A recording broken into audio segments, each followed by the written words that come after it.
Hello petals, my name is Anais. I am a womb witch, a Rahani energy teacher, and a plant alchemist. Under Unfurling Alchemy, I guide women in reconnecting with their power, awakening their essence, and step into sovereignty.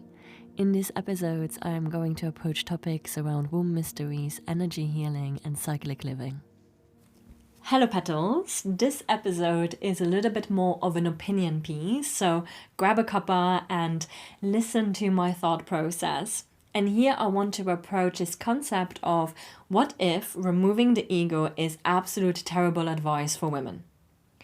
If you have spent any time in spiritual or personal development spaces and environments, you will have heard this again and again. Ego death. The dissolution of the ego. The idea that the ego is the obstacle standing between you and your higher self, between you and your enlightenment, your spiritual growth, and you need to let it go. You need to kill it. You need to let it die. The less ego, the better. And I want to sit with that for a moment because I understand where that teaching comes from. I understand that there is real wisdom in the idea that an inflated, dominating, narcissistic ego creates suffering.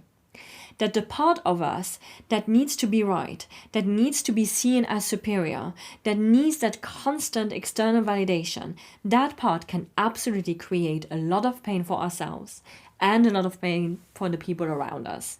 And I'm not dismissing that at all. But I just want to ask you a different question. A question that I think isn't rarely spoken about in these spaces.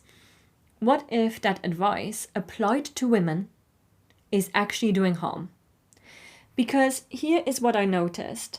When I look at the world that most women are already living in, before they even walk into the spiritual community, the spiritual path, or pick up a self-development book, right?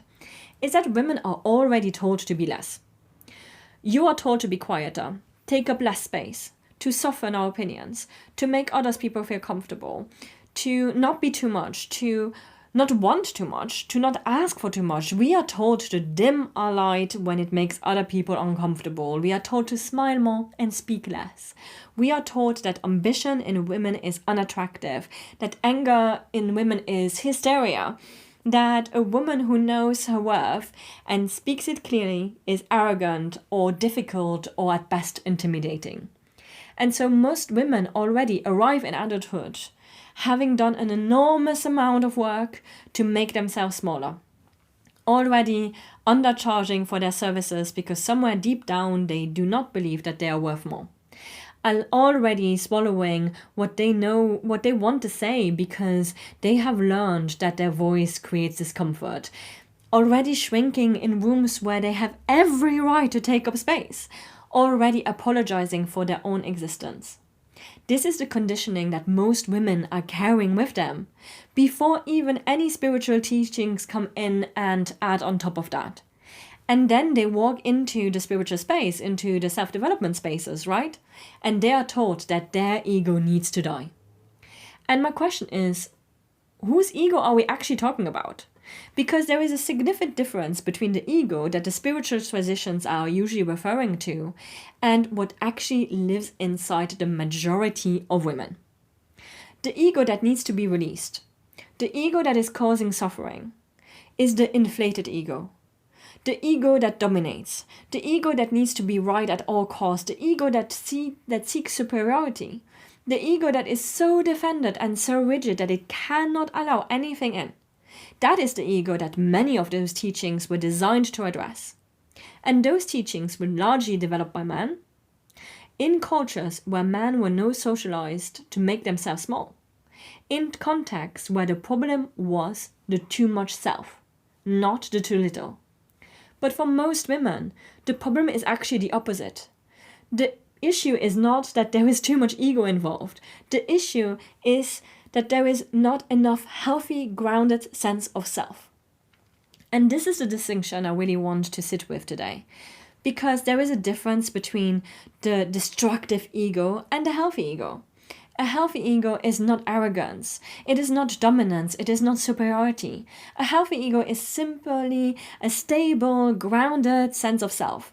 It is that part of you that knows where you end and where someone else's begins. It is the part that can say no without collapsing into guilt. The part that can charge what you are worth without apologizing. The part that can walk into a room and believe that your presence there has value. The part that can hold a boundary without needing the other person to agree with it. The part that can assert that what is true for you without immediately softening it to make someone else more comfortable. And that is not arrogance, that is sovereignty. And for most women, that is exactly what is missing. So when women they already have been taught their whole life to be less, to want less, to ask for less. Walk into a spiritual space and they are told that the answer is ego death, that what is actually happening. She is being given yet another instruction to diminish herself. Yet another framework that is telling her that the problem is that she is too much, that the spiritual work is about becoming even smaller, even less, even more dissolved. And that is not liberation.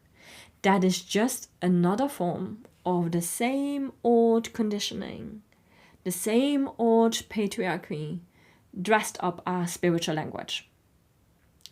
The real work most women need to do is not ego death, it is ego reclamation. It is rebuilding a healthy, grounded sense of self that was never allowed to fully develop in the first place. It is learning to take up space without apologizing for it. It is learning to know your worth and to act from that knowing.